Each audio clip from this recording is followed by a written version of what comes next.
Sam Whittaker woke to the sound of engines. Not the usual distant hum of a delivery truck or the neighbor's old Honda sputtering down the block. This was heavier, rhythmic, industrial. He rubbed his eyes, shoved aside the curtains, and frowned. Outside, a convoy of work trucks had lined up along Maple Lane, their hazard lights blinking like amber warnings. Men in orange vests unloaded cones, machinery, and rolls of asphalt tape. Sam slipped on his boots and stepped out into the chill morning air. His gravel road crunched beneath him. That familiar sound he'd known for 15 years since buying the house at the very end of the lane. It wasn't much to look at. Just a stretch of gravel shaded by oak trees, leading to his weathered farmhouse. But it was his. He'd laid some of that gravel himself, one wheelbarrow at a time. He'd trimmed the oaks back each spring, nursed them through storms, swept the fallen acorns when they carpeted the ground too thick. The road wasn't just an access point. It was part of his home. A woman in a crisp navy blazer, clipboard in hand. Her smile was rehearsed, sharp enough to cut. "Mr. Whittaker, good morning," she said as if they'd met before. "I'm Jennifer Cross, president of the Maple Grove Homeowners Association. I trust you got our letter?" Sam blinked. "Letter?" Her smile tightened. She flipped her clipboard, produced a folded sheet with the HOA's seal stamped on the top, and held it out. Sam took it, the paper still warm from her hand. It read like a decree effective immediately. Maple Lane is recognized as common property of the Maple Grove HOA. Maintenance, access, and regulation of said roadway are under the full authority of the association. Compliance with HOA parking, speed, and usage rules is mandatory for all residents. By continued residency, residents acknowledge and accept the change. Sam looked up slowly. "You're telling me my road doesn't belong to me anymore?" "Not quite," Jennifer said smoothly. "It's been absorbed. It's for the good of the community. Uniformity, safety, consistency. We're paving it today." He gestured wildly at the trucks, the men already pouring gravel, prepping machinery. "Without asking me?" "You were informed," she said, tapping the letter. "As of yesterday morning." Sam laughed, though it came out hollow. "That's not informing. That's notifying me you already did it. I never agreed." Her eyes narrowed, though her voice stayed calm, like she was talking to a stubborn child. "We don't require agreement. The association has jurisdiction. Maple Lane connects to the main subdivision, and it's in everyone's best interest to unify maintenance. You'll see. It'll raise your property value. Asphalt curbs signage, much nicer than loose gravel." With Sam's jaw clenched. "Lady, that road was fine the way it was. I maintain it. I pay for it. You can't just take it." "Of course we can." The words slipped out cold and precise, her smile gone. She checked her watch and turned to wave at the crew. "Proceed." Engines roared louder. The crunch of his gravel was drowned beneath machines tearing into it. Sam stood frozen as men in reflective vests scraped away the top layer of his road, scooping what had once been his careful handiwork into roaring truck beds. His oaks shivered as vibrations rattled their roots. A bulldozer rolled forward, flattening the uneven beauty of his lane into something sterile and straight. "You can't do this," Sam muttered, but it was already happening. He turned back to Jennifer.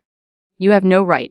Her eyes flicked to his boots, dusty with the gravel she was erasing, then back to his face. "You'll find resisting the association to be unwise." She tilted her head. "Oh, and one more thing. Parking along Maple Lane will now be restricted to HOA-approved vehicles only. Residents may not park in front of their homes unless they're compliant with regulations. You'll receive a handbook this week." Sam stared. "You're saying I can't park in front of my own house?" "Correct. Community standards must be enforced equally." She smiled again as if the conversation were over. Sam's throat went dry. He watched the gravel vanish, watched bright orange stakes mark where curbs would go. His quiet lane, once shaded, private, imperfect, was being converted into the glossy sterility of the subdivision beyond. Every inch of personality scraped flat. Neighbors began to wander over from the other side of Maple Grove, coffee mugs in hand. They chatted cheerfully with the workers, nodding approval. Finally, that old dirt road's being fixed. About time the HOA took control. Looks much better already. Their voices carried little stabs of betrayal in the morning air. Sam turned back to Jennifer. "I never joined your OA. You live within Maple Grove boundaries," she replied. "That's enough. I was here before Maple Grove even existed." "Boundaries expand," she said with a shrug. "Progress, Mr. Whittaker. Try not to get left behind." The words dug under his skin, burned in his chest. He wanted to shout, to grab her clipboard and snap it in half, to stand in front of the machines and dare them to pave over him too. But the sight of the workers, the trucks, the cheering neighbors, all of it pressed against him like a tide too strong to fight. Instead, he walked back up his porch steps, each one heavier than the last, and stood in the doorway of his home. He watched until the sun rose high enough to bake the new asphalt, sealing his defeat into the blacktop. The smell of tar filled the air, acrid and choking. Inside his house, the silence was unbearable. He could still hear the scrape and pound of machinery through the walls. He sat at his kitchen table, the letter crumpled in his fist, and stared at the wood grain. For years, he had fought off storms, termites, taxes, even time itself to hold on to this place. Now it was stolen with a sheet of paper and a smile. His eyes shifted to the far end of the kitchen, to the locked door leading down to his basement workshop. He thought of the humming device on his workbench, the culmination of sleepless nights and endless tinkering. A machine he'd never used outside of tests. A machine meant to move things in ways people didn't understand. He stood slowly, his chair scraping back across the floor. His voice was low, but steady. "You took my road," he said to no one, to everyone. "So let's see how you like it when something gets taken from you. Do you want me to keep the same slow burn, suspenseful pacing when expanding scene 2, or make it faster and sharper since that's the retaliation moment?" That night, the neighborhood slept under a brittle silence, broken only by the hum of streetlights the HOA had installed last year without asking anyone's opinion. Sam sat in the dark of his living room, staring at the remote that lay on the coffee table. It didn't look like much. Just a block of steel casing with a copper coil looping around its frame, a cracked plastic toggle switch, and a thumb-sized button that pulsed faint blue when powered on. To anyone else, it was junk. To Sam, it was a promise. He'd built the thing over the course of 3 winters, when loneliness and insomnia left him restless. He was no formal scientist, but he'd read enough fringe papers, enough patents buried in online archives, to start tinkering with resonance fields and displacement waves. He called it the displacer, though in truth, he never really knew what to call it. During tests, it had blinked out a set of wrenches, a stack of firewood, and once, accidentally, his left boot. The missing objects never came back,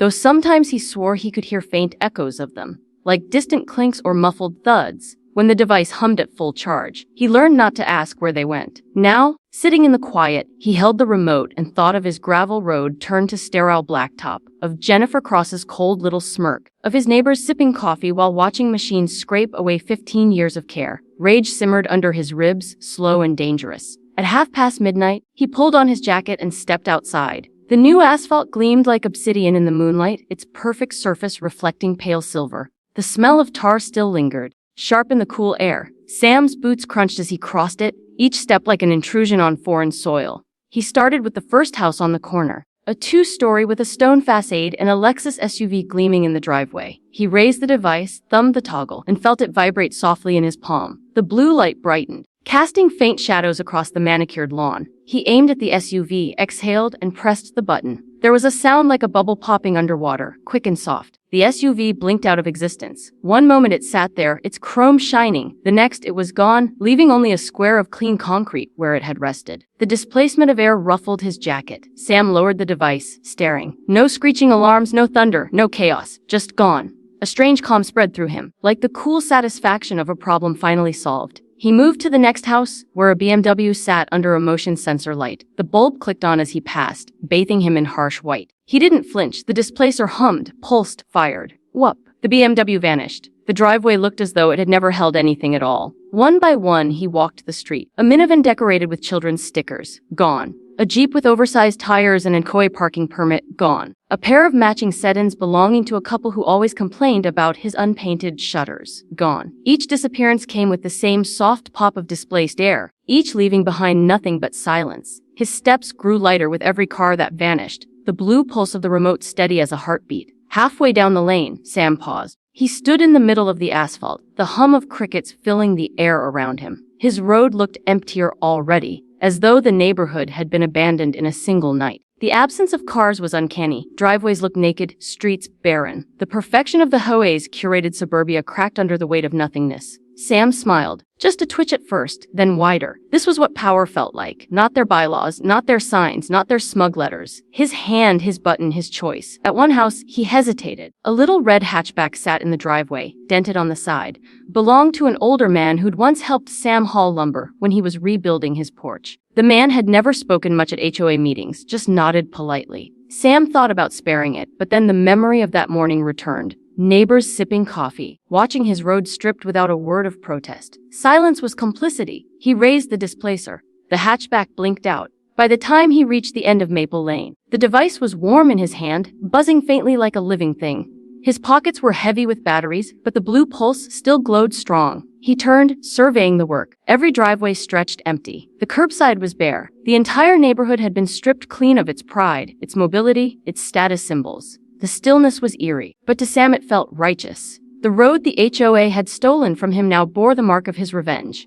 They had paved over his life without asking. He had erased theirs without permission. Balance in its own way. He walked back toward his house, the asphalt glistening beneath the moon. Each step echoed louder in the silence, unbroken by the usual scatter of headlights or the distant hum of engines. For the first time since the paving crews arrived, Maple Lane felt like it belonged to him again. Not in ownership papers or bylaws, but in spirit. On his porch, he paused. He looked back at the emptiness he had created. A strange pang hit him, not regret exactly, but a flicker of unease. Where had they all gone? The displacer didn't destroy, it displaced. Those cars existed somewhere. Maybe stacked in a field, maybe floating in a void, maybe scattered across worlds. He had no answers. But the thought that somewhere, across the fabric of reality, hundreds of tons of steel were piled like toys made his stomach twist. He pushed the thought down. They had made him desperate. They had taken without care. This was justice, rough and imperfect. Inside his house, he placed the displacer carefully back on his workbench, its blue light dimming to nothing as he flipped the switch off.